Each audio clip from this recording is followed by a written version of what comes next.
Now, speaking of whom, we welcome back to the show the great Victor Davis Hanson, Hoover Institution Senior Fellow. Victor, it's wonderful to see you. As you can see, I checked off a lot of I loved your Jacobin piece. But you know what? Before we get to the Jacobins, which, of course, you're 100% right. We got Jacobins in New York. We got them in New Jersey. We got them all here in the Northeast, all the rest. But this race in L.A. is so interesting to me. I want to get your take on it. I know this is a very touchy-feely riff on my part about moms, just like basic gut things. L.A. used to be such a fabulous place. California used to be such a fabulous place. It's not anymore. Do you think it's going to change? That's what I'm asking. Well, he's got an uphill fight. Only about 20% of LA people identify as Republican, and that would be a natural constituent. So he's got to win over, as you said, all these disaffected moms, Democrats, and independents. It's only about ideology in the sense, Larry, that he's saying that ideology prevents common sense with Karen Bass, that she cannot support ICE. She cannot arrest criminals and have them incarcerated by the local DEA. She cannot pick up homelessness because she has an overarching socialist radical ideology that's therapeutic and relativism, and she can't do it. She'll never do it. And that's what he's saying, that he wants to make people safe. He wants to give them plenty of water, fire protection, police protection, and bring back this great city to it had a renaissance in the 1980s, downtown LA. It was a vibrant, beautiful place. So the destruction came very quickly. And the only problem he's going to have is not just there's fewer Republicans, but California politics has a real bad habit, Larry, that after the polls close and the Republican or conservative candidates, Trump included, do pretty well or better than expected, then all of a sudden out of nowhere comes the SEIU and the California Teachers Association, mass ballots. And I don't know if that's going to, if he's taken enough measures to prevent that. He's been outspent, and of course, he's got all of the statewide offices are held by Democrats, and legislatures are supermajorities. So he would be really the only major non-democratic figure in California politics. You know, it's just like, I don't know. You're a lot closer to it than I am. I'm no L.A. political pundit, that's for sure. I just think that, when you look at the fires and where was Karen Bass, I'm going to leave Gavin Newsom and the Jacobins aside for a minute. It's a related but separate issue. But the mayor's race is much more interesting. The fires, the drugs, the homelessness, it's like you think moms and families in general would just say, how did this happen? And somehow we've got to make a change. And we don't really know about this chap and this, but it's worth a try. Something's got to change. We can't continue along this path.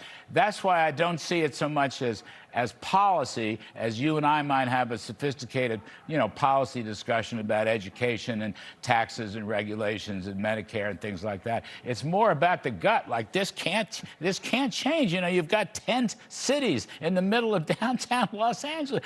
When I was working on Wall Street 35, 40 years ago, we had a big office, my firm, we had a big office downtown. Downtown was really fabulous. In fact, the whole place was fabulous. In fact, all these great people came out of California. What happened to those people? S.I. Hayakawa, nobody even remembers that. George Murphy was a great song and dance man, but he ran the Screen Actors Guild and he was a senator. And of course, the great Ronald Reagan came.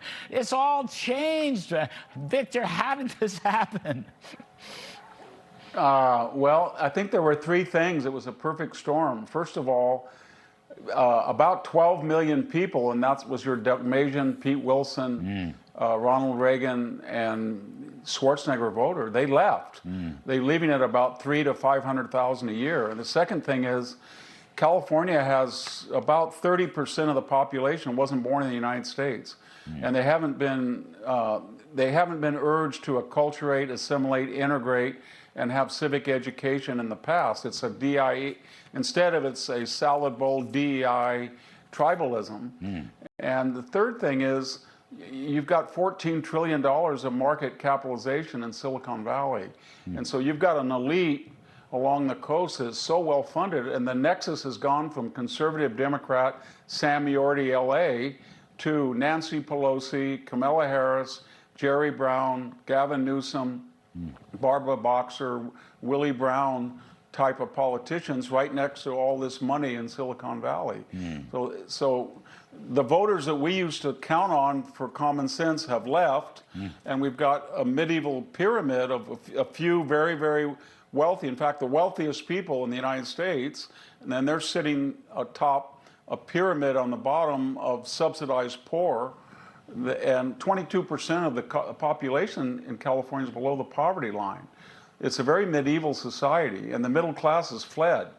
So the only hope that Pratt has, and I hope it is that people know that it's culturally and socially unacceptable to say you're for Pratt, but he's surged from 10% all the way over 20%, and she's gone down. So we don't know how many people are honest when they answer a poll, because if somebody's around them and hears them, or they're paranoid the data will be, given our election history recently, it could be vastly underreported, his support. Yeah, people won't tell pollsters the truth. They'll never. I mean, if they're going to vote against the Jacobins, the Democratic left-wing Jacobins, they'll never tell pollsters the truth. They won't even tell their neighbors the truth. They'll just go on ahead and pull the lever, which I think is an interesting part of this. But your essay on this left-wing Jacobins is so important.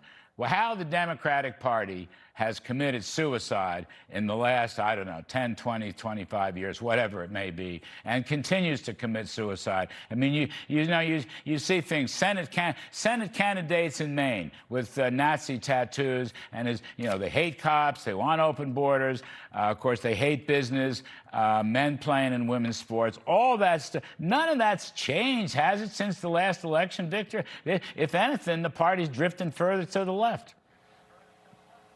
Yeah, I think it's a frustration that when you look at, if you look at it rationally, they don't have influence that much with the Supreme Court. They've lost the White House. They've lost, for now, the House and the Senate, and they have an agenda that doesn't poll 51%.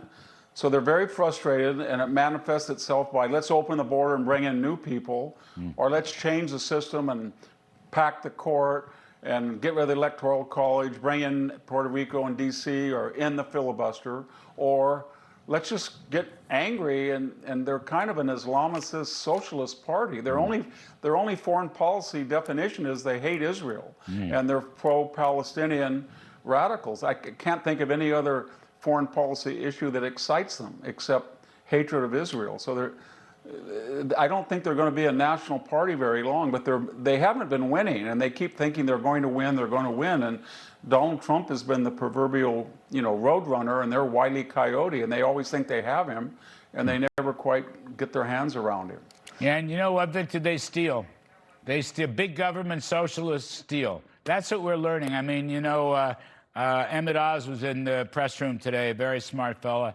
He pulled the plug on all these Medicare, Medicaid problems in Los. I mean, he's $100 billion worth of corruption and stealing just in Los Angeles alone, much less in other blue cities around the country. I'm sure we'll get hit by it in New York as well. I mean, it's just crazy what they're doing. But I don't think that's the big policy. I think it's the moms today. That's all. I could be very wrong, but anyway, I always go with what you say. Victor Davis Hanson, wonderful to see you, sir. I'm hope so. You betcha.